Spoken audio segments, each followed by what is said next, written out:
Hello, everyone. Welcome back to DJ and the Zooms. I am Jay, and there was no Grand Prix in Vegas. It was cancelled, so I guess I've got nothing to tell you. Thank you for tuning in. Bye.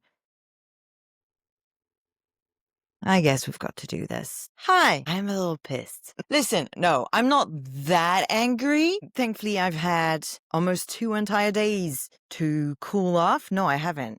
What day is it today? One day. Thankfully, I've had a day to cool off, but what a mess, you guys. Okay, we need to do this now while there's still some sunlight. I'm struggling to put my thoughts into shape and into words because there was so much at stake. There is still so much at stake. We are 3 Grand Prix to the end.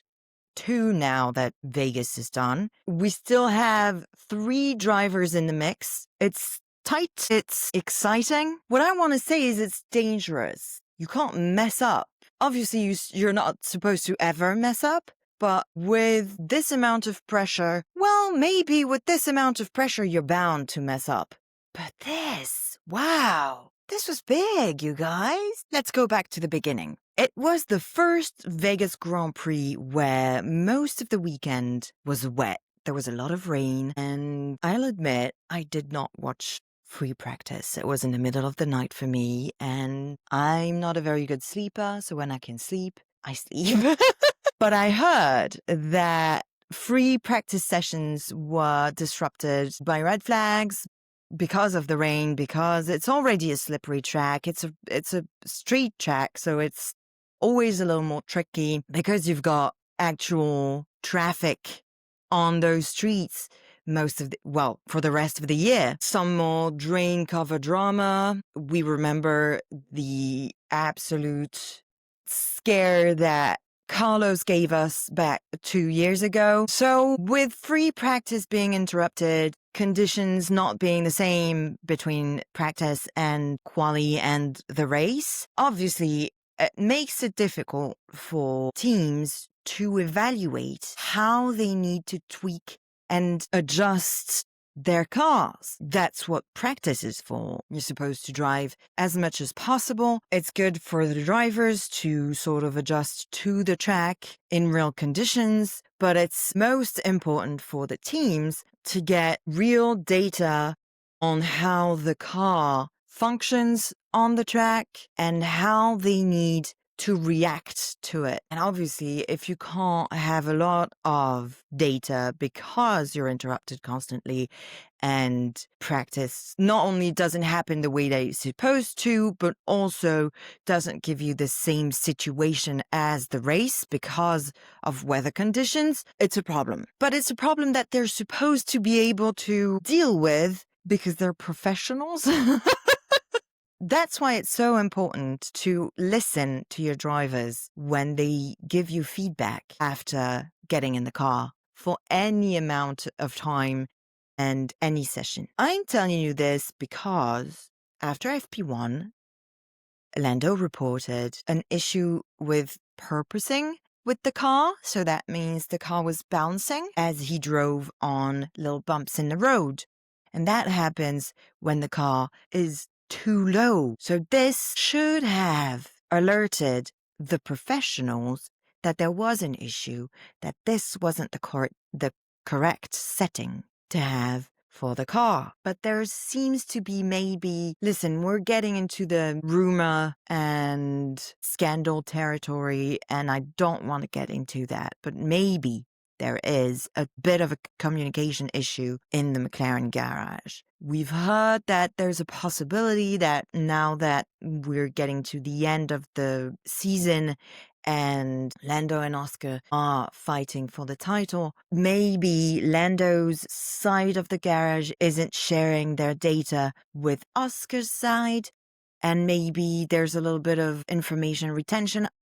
I don't know. I've seen arguments that make sense and arguments that didn't. So I'm trying not to give too much weight to these ideas. But in any case, it's important to listen to your driver when he tells you that something's not feeling right in the car. I'm thinking of anecdotes that we've heard over the years and the history of Formula One, especially with Kimi Räikkönen, who I read got out of his car and after having trouble with it and said there's an issue with this specific part of the car. In the garage, they analyzed the car as deeply as they could and didn't find any issue with that part of it. And at the end of the season, it was taken apart in the factory and they realized that there was actually an issue with that part of the car.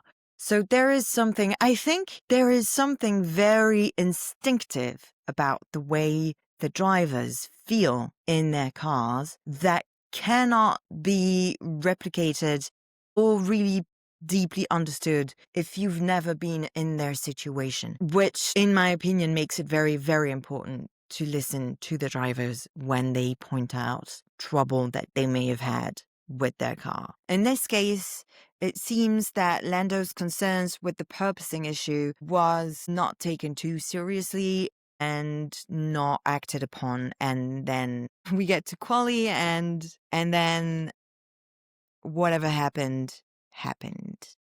Great job in qualifying. Lando managed to get on pole in Las Vegas, where we know this isn't a track that suits the McLaren.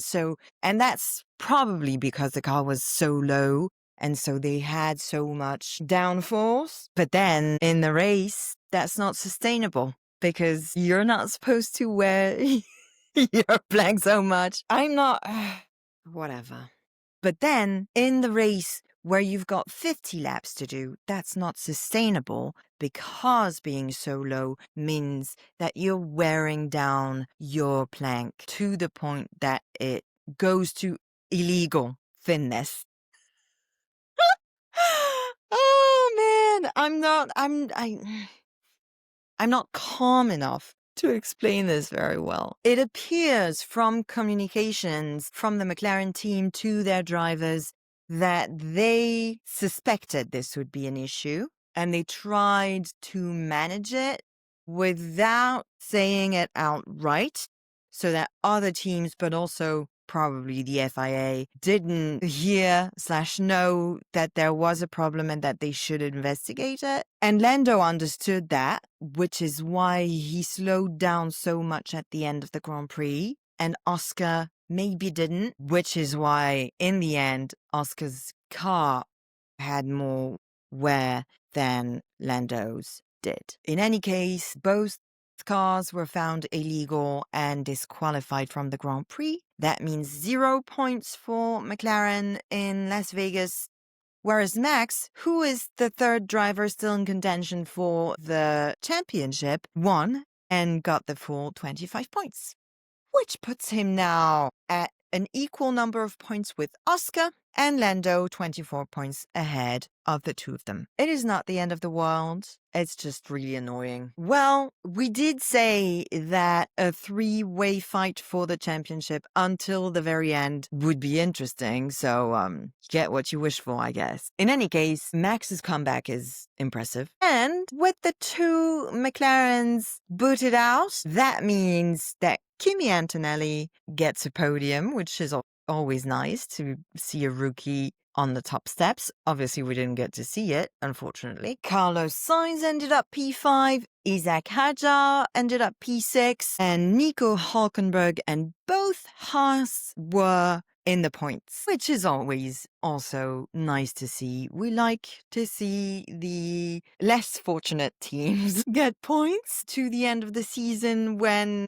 we know that most teams have stopped developing the car and it gets more and more difficult for them to go and fight at the front. Obviously, I wished Franco Colapinto could get points, and I also wish Gabriel Bortoleto hadn't DNF'd, but he made a mistake. I was about to say a rookie mistake. He's a rookie.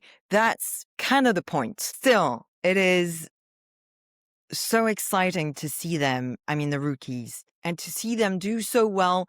I maybe haven't been watching Formula One for a very, very long time, so I haven't had the chance up until this year to see rookies do really well. And maybe I'm wrong, but I get the idea that it's not a common thing. So I'm extremely proud of them. and happy to see them thrive. They deserve it. I don't think I have the strength to do a much longer episode, so I think we will keep it short. So thank you for staying until the end. Please like, subscribe, share the videos, the posts, talk about me to the people you hate, because I'm sure you don't want your loved ones to have to endure time listening to me. But please spread the word far and wide. And I love you. Bye-bye.